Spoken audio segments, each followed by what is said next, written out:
కోనసీమ తిరుమల వాడపల్లి వెంకటేశ్వర స్వామి వారిని Andhra Pradesh assembly speaker చింతకాయల అయ్యన్న పాత్రుడు కుటుంబ సభ్యులతో కలిసి దర్శించుకున్నారు. తొలుత ఆలయ అర్చకులు అయ్యన్న పాత్రుడిని పూర్ణ కుంభంతో స్వాగతం పలికారు. స్వామివారి దర్శనం అనంతరం ఆలయ వేద పండితులు ఆశీర్వచనం అందజేశారు.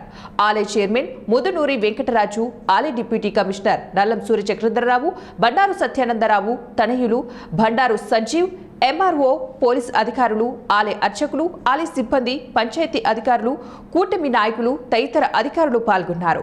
7 శనివారాలు వస్తే స్వామివారి ఆశీస్సుల కుటుంబానికి భక్తులకు ఉంటుందన్నటువంటి ఒక నమ్మకం ప్రజలకు వచ్చింది. ఆ నమ్మకంతో ఈవేళ ఈ ప్రచారం విపరీతంగా వెళ్ళింది. భక్తులు కూడా వచ్చిన వాళ్ళందరూ కూడా వచ్చి బ్రహ్మాండం దర్శనం ఉందండి, మంచి జరుగుతుందని చెప్పి పెట్టుకొని ప్రచారం కూడా జరుగుతుంది.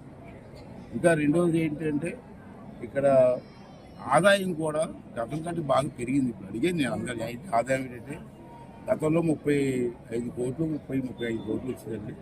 ఈ సంవత్సరం మేము 70 కోట్లు అలాగా ఎక్స్పెక్ట్ చేస్తున్నాం. మాట్లాడతారంటే భక్తుల తాలూకు స్పందన ఏంటో మనకు అర్థమవుతుంది. అది కాకుండా ఇప్పుడు అడిగాను, అన్ని దేవాలయాలు లాగా పెద్ద దేవాలయాలు అలాగా మీరు కూడా అన్నదానం చేస్తారంటే చేస్తున్నామని ప్రమాణం చేస్తున్నాం అని వాళ్ళు చెప్తున్నారు. చాలా సంతోషం. దేవుని చూసి భక్తి పొందడం వేరు, అన్నదానం వేరు. స్వామివారి గుడిలో అన్నదానం చేస్తే ప్రసాదం తిని వెళ్తే భక్తులకు ఆనందం. అంతేగా ఇక్కడ అన్నదానం కూడా అన్ని రాష్ట్రంలో చాలా పెద్ద టెంపుల్, అన్ని టెంపుల్, తిరుపతి తర్వాత అన్ని టెంపుల్లో పెడుతున్నారు.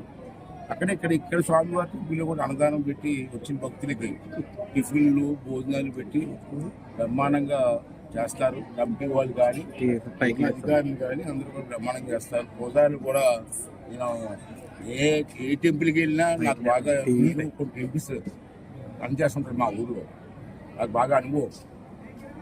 పూజారులు మంత్రాన్ని పెడితే పూజారులు ఎలా చెప్పేస్తారు నాకు. అంటే ఇవాళ వారు మంత్రోచ్చరణ చేస్తుంటే లోపల అంత ప్లెజెంట్గా ఉందంటే దేవుడి మీద దృష్టి వెళ్ళింది. మంచి పూజారులు ఉన్నారు, మంచి కమిటీ ఉంది, మంచి అధికారులు ఉన్నారు, మంచి భక్తులు ఉన్నారు. ఈ జనజనాభివృద్ధి చెందాలని మనస్ఫూర్తి కోరుకున్నాను. నేను ఎమ్మెల్యే గారితో